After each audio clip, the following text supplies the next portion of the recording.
Perhaps figures who should be paying better attention to their teacher.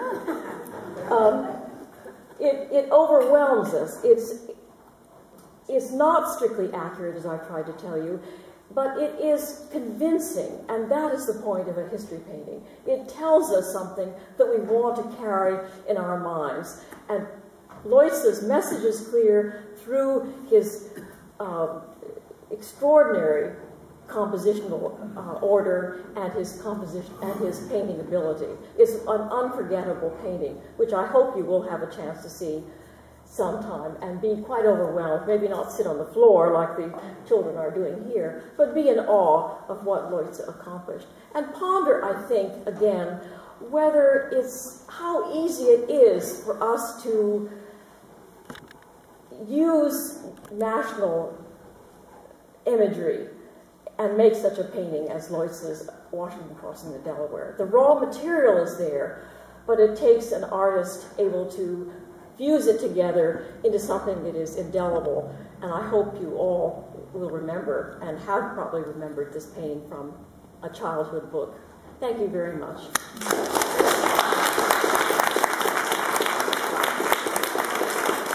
I'm glad to take any questions. I'm sure that I hope there are some. I'd like to suggest that Picasso's Guernica is a modern-day historic painting about war. It is. That's right. And I'd also want you to know that my ancestor was in that boat as Lieutenant Apollos Cooper. Really? Yeah. Any other questions? Who was your relative?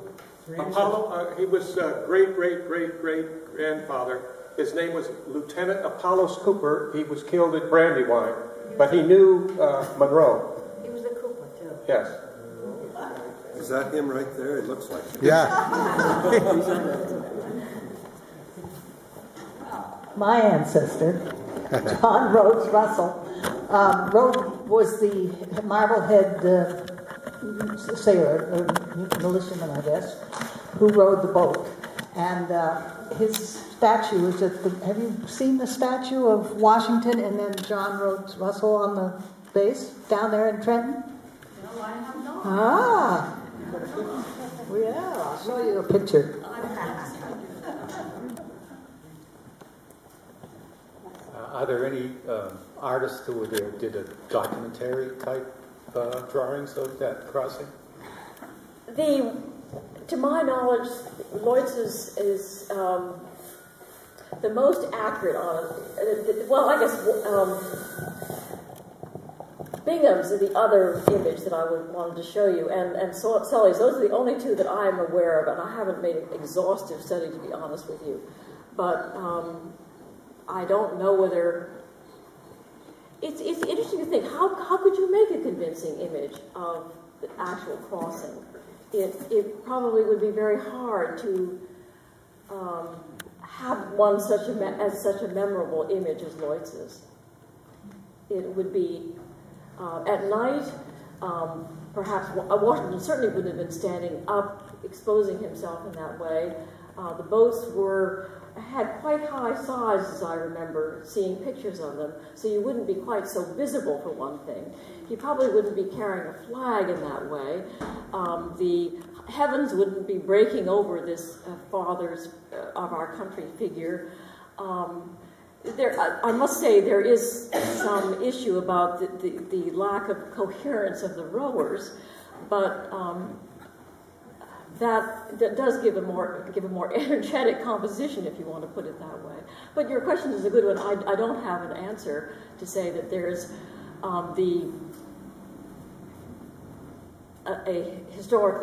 particularly historically more accurate than Leutze's image of the painting, of the subject matter. Do you think that's his horse in the next photo?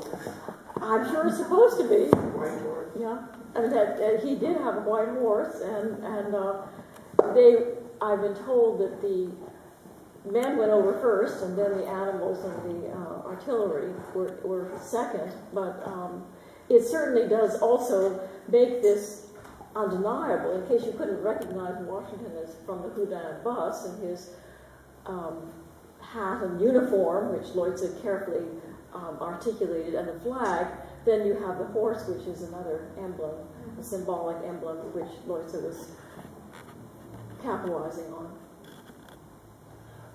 I just have a minor correction. Yeah. You mentioned Benedict Arnold was a rival of Washington's. He was not a rival. The rivals were the two former British officers, Horatio Gates, Yes. and of course the Charles Lee. I misspoke. That is not the word. I shouldn't have used that word in terms of. But it's. I really think it's a wonderful lecture, and you really captured the symbolic type of thing that this painting represents. And a very nice job. Really appreciate it. Thank you for your encouragement. That speaker, by the way, is going to talk on Thomas Jefferson in a few weeks. Yes.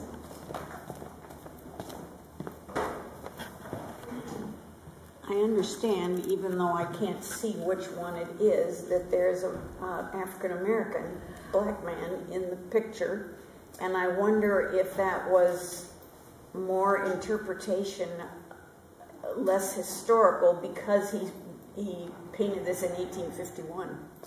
Well, I think you're right, Jenny, and I've also read that there is supposed to be an African-American, and I have not been to the Metropolitan recently to look at the painting itself, because the reproductions do not indicate that to me either. But there is an African-American in his Westward the Course of Empire makes its way, which is 1861, and that indicates to me that Leutze was aware of the issue of slavery during the Civil War, and I think that it's quite likely that he had, I know he was a Union sympathizer. Whether there's a black in that particular image, I think that's probably looking backwards and trying to conflate two wars and try to read one painting in light of another, which I don't think is always easy to do. Lucretia? Yeah. One thing that impresses me is the scale of the painting. Yes. You didn't mention how huge it is. It is huge, and that's why I wanted to end with this painting. And that's part of this image, and that's part of the point of a history painting, that it was not only grand in the way you depicted the figures. They were heroic, they were statuesque, they were not like you and me, but they were greater than life, if you will. They were positioned in a solemnity and a way of paying attention to them.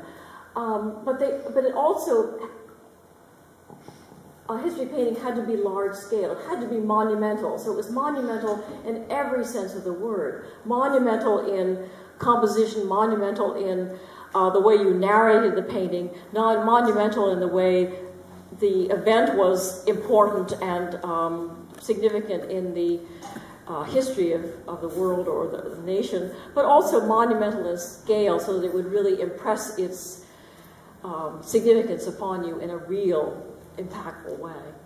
I mean, think of composition of this scale. I mean, you could reduce Washington crossing the Delaware to a mimeographed sheet of paper, but it would just not have the same impact. And that was made very much aware of in the minds of history painting. Hence the fact that it was the most elevated subject matter that an artist could aspire to paint. You didn't want to spend your life painting still lifes or portraits, for heaven's sakes. That acquired no imagination, no skill to paint on that scale. I think it would dawn most of us. So scale is really important, yes. I just wanted to comment on the, in this painting here, the rushing, broiling water, the foaming water in the dramatic sky. And then when we saw the reenactment, the water was calm. And I'm wondering, realistically, how stormy does the Delaware River become? Can it be, or was that brought about to make it more dramatic? Well, I think you've answered your question. To me, the answer is the latter. And I think there was a skim of ice historically. It was a very bitter winter.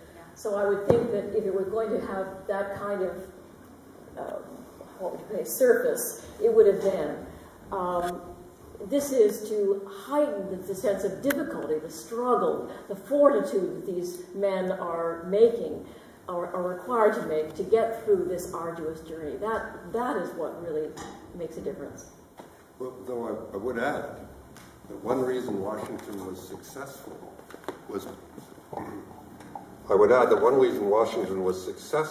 because that night a severe storm came over the area, and the British, feeling that no one would attack them in the middle of that storm, relaxed, went to their quarters, and slept for the first time in several weeks. They'd been attacked by militia all the way through, and the river does get very cold. I don't know whether icebergs float in it like this, but Washington was actually afraid that the British might cross if the river froze. So one of the reasons for his attack was to put the British off balance so that they wouldn't attack if the river froze. So I think the roiling river and everything is probably made more dramatic here, but the storm had a key impact on his success the next day. And wasn't it Christmas Eve? Yes. Christmas night. Christmas night. That's right. Oh, yes, or certainly not in time to get up in the morning.